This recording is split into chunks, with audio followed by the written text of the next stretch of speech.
कल बी.आर. शर्मा, जो कि जम्मू कश्मीर के चीफ सेक्रेटरी रह चुके हैं, उन्हें Jammu Kashmir public service commission का चेयरमैन अपॉइंट किया गया।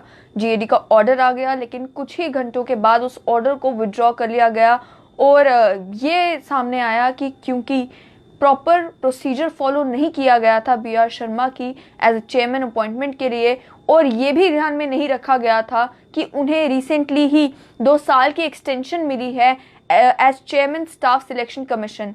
इसीलिए उन्हें अब वापस से उनके ऑर्डर को जो है विड्रॉ कर दिया गया। मैं आपको बता दूं कि ये पहला गूफअप नहीं है पीएससी में। इससे पहले भी ये देखने को मिला कि जो मेंबर्स थे, एग्जिस्टिंग 7 मेंबर्स थे और उसके अलावा जो पूर्व चेयरमैन थे लतीफुज्जमान देवा, वो 31 अक्टूबर के बाद भी Jammu Kashmir public service commission में काम करते रहे। और नवंबर 11 को डेली एक्सेलसियर में खबर आती है जिसमें ये सामने आता है कि 31 अक्टूबर के बाद वो मेंबर्स अब पीएससी के मेंबर्स रहे ही नहीं हैं। उसके बावजूद भी वो लोग काम करते रहे और Jammu Kashmir general administrative department ने ऑर्डर उस खबर आने के बाद निकाला और उस खबर आने के बाद ये बताया गया कि वो अब पब्लिक सर्विस कमीशन के मेंबर्स नहीं रहे हैं। नवंबर 21, 2019 को public service commission totally defunct हो गई। उसका कोई उसके बाद उसके चेयरमैन नहीं रहे, उसके मेंबर्स नहीं रहे। कंप्लीटली जो काम है पब्लिक सर्विस कमीशन में वो बंद हो गया। कल जो देखने को मिला हमें कि किस तरीके से पहले बी.आर. शर्मा को अपॉइंट किया गया, ये भी ध्यान में नहीं दिया गया कि वो प्रेजेंटली इस समय, जिस समय उनकी नई अपॉइंटमेंट का ऑर्डर निकाला गया, उस समय वो स्टाफ सिलेक्शन कमीशन के भी चेयरमैन हैं और अप्रैल 20 को ही उन्हें 2 साल की एक्सटेंशन मिली है। साथ ही मैं आपको बता दूं कि पब्लिक सर्विस कमीशन से कई सारे युवाओं की उम्मीदें जुड़ी हुई हैं, क्योंकि काफ़ी रिक्रूटमेंट के प्रोसेसेस जो हैं वो इस वक्त रुके हुए हैं क्योंकि पीएससी डिफंक्ट है। इस समय भी, अभी तक भी पीएससी अब हेडलेस है। पीएससी में एक भी मेंबर अभी तक नहीं है।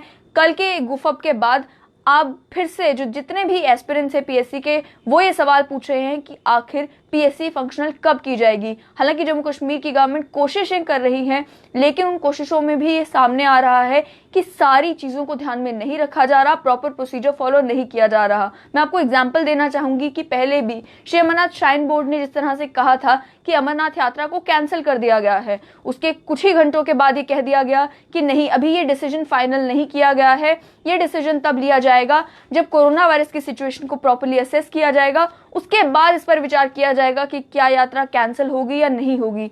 कई बार रिपीटेडली ये देखने को मिल रहा है कि जम्मू कश्मीर यूनियन टेरिटरी में जो एडमिनिस्ट्रेशन है, एक ऑर्डर निकालती है फिर उसे वापस लेती है। पहले कोई चीज़ बोल देती है कि ये होने वाला है, उसके बाद उसे वापस अपने शब्दों को ही वापस लेना पड़ता है।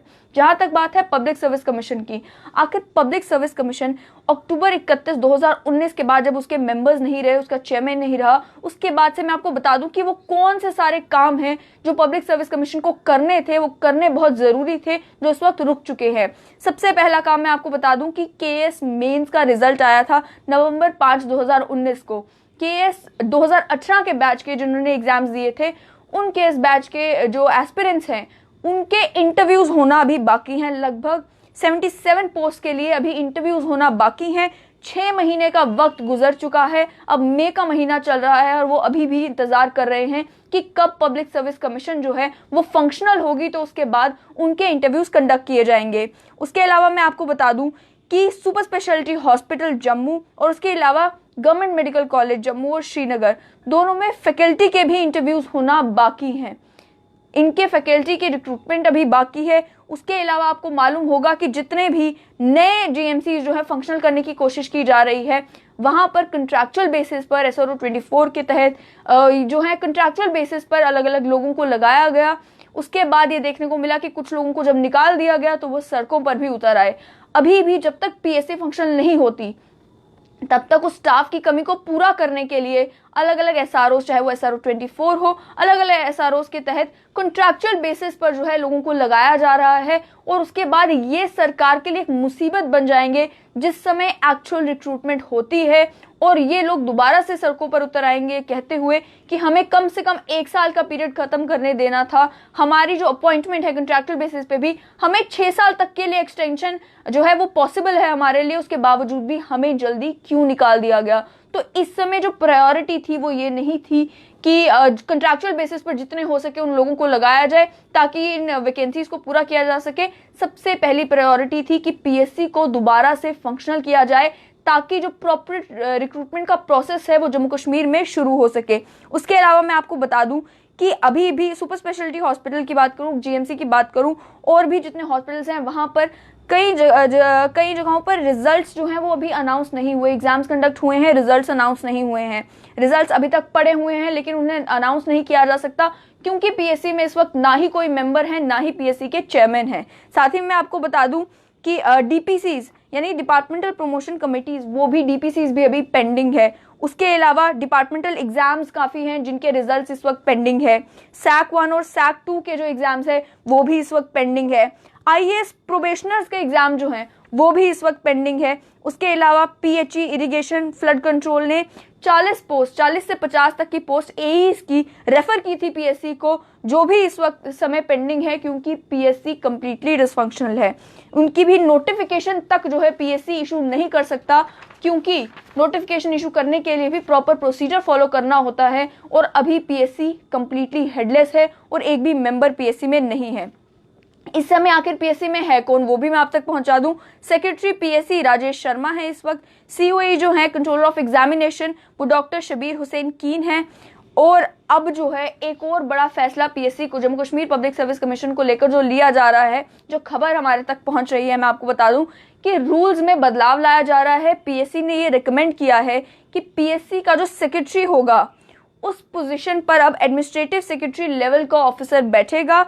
यही जानकारी हमारे पास पहुंच रही है और साथ ही में ये भी जानकारी पहुंच रही है कि कल जब बीआर शर्मा को चेयरमैन अपॉइंट किया गया था Jammu Kashmir public service commission का, तो जीएडी ने ऑलरेडी डायरेक्शंस पास कर दी थी कि अन्य मेंबर्स को भी इमीडिएटली अपॉइंट किया जाए। वहां पर भी लोग कंसिडरेशन में थे।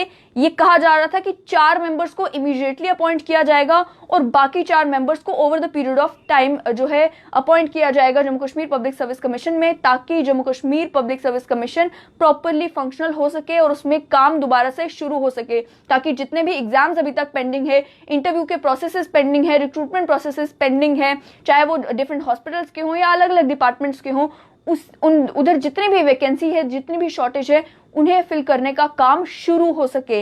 लेकिन मैं आपको बता दूं कि इस समय क्योंकि अभी भी Jammu Kashmir public service commission में चेयरमैन नहीं है, तो 2 लोगों के बारे में जो हमें सूत्रों से पता चल रहा है कि 2 लोगों को कंसिडर किया जा रहा है। एक आईएएस ऑफिसर है, आईपीएस ऑफिसर है। उन दोनों के नाम जो है वो कंसिडर किए जा रहे हैं ये सोचने के लिए कि किसे Jammu Kashmir public service commission का चेयरमैन बनाया जाएगा। उसके अलावा अभी भी यही खबर है कि जैसे ही चेयरमैन अनाउंस होता है, चेयरमैन अपॉइंट किया जाता है, उसके बाद 4 मेंबर्स को इमीडिएटली लगा दिया जाएगा और बाकी 4 मेंबर्स को over the period of time लगाया जाएगा। लेकिन सवाल ये है कि आखिर इतने बड़े गूफअप्स यूनियन टेरिटरी की एडमिनिस्ट्रेशन क्यों कर रही है, जहां पर हर एक प्रोसेस के लिए एक प्रॉपर प्रोसीजर फॉलो करना होता है। वहां पर क्या यूनियन टेरिटरी की एडमिनिस्ट्रेशन को ये मालूम ही नहीं था कि बीआर शर्मा को अप्रैल 20 को ही 2 साल की एक्सटेंशन मिली है, वो स्टाफ सिलेक्शन कमीशन के चेयरमैन हैं, वो आखिर पीएससी के चेयरमैन कैसे बनेंगे?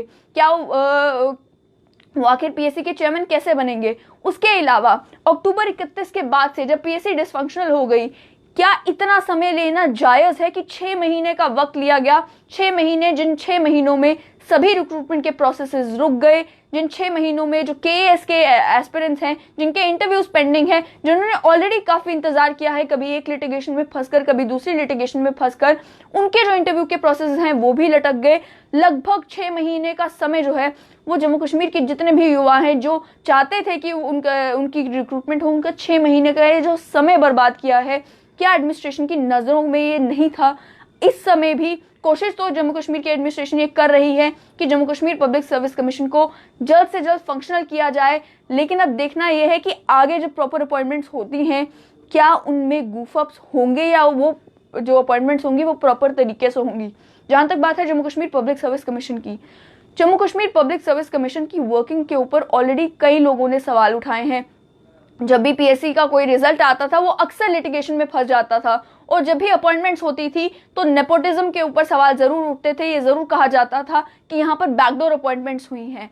जो भी नया चेयरमैन आता है Jammu Kashmir public service commission का, उन्हें ये समझना होगा कि अब जम्मू कश्मीर एक यूनियन टेरिटरी है और यूनियन टेरिटरी हो जाने के बाद Jammu Kashmir public service commission के चेयरमैन का ओहदा जो है उसके सर पर कांटों का ताज है, क्योंकि उसे Jammu Kashmir public service commission की जो इमेज है उसे सुधारना है। उसे Jammu Kashmir public service commission के बारे में लोगों तक ये बात पहुंचानी है कि इस कमीशन में अब जितने भी रिक्रूटमेंट्स होंगी सभी के सभी ट्रांसपेरेंट मैनर पे होगी, सभी के सभी में मेरिट जो है मेरिट की ही जीत होगी। इसके लिए जो भी शख्स अपॉइंट होता है chairman Jammu Kashmir public service commission, उसकी खुद की इमेज भी साफ होनी चाहिए और साथ ही में उसकी क्रेडिबिलिटी पर, उसकी एफिशिएंसी पर किसी को भी किसी तरह का शक नहीं होना चाहिए। लेकिन वो तभी हो पाएगा जब जम्मू कश्मीर की एडमिनिस्ट्रेशन इस बारे में ध्यान से सोचेगी और अगला ऑर्डर निकालने से पहले लगभग 10 बार वेरीफाई कर लेगी कि वो जो ऑर्डर निकालने वाली है, वो जो फैसला लेने वाली है,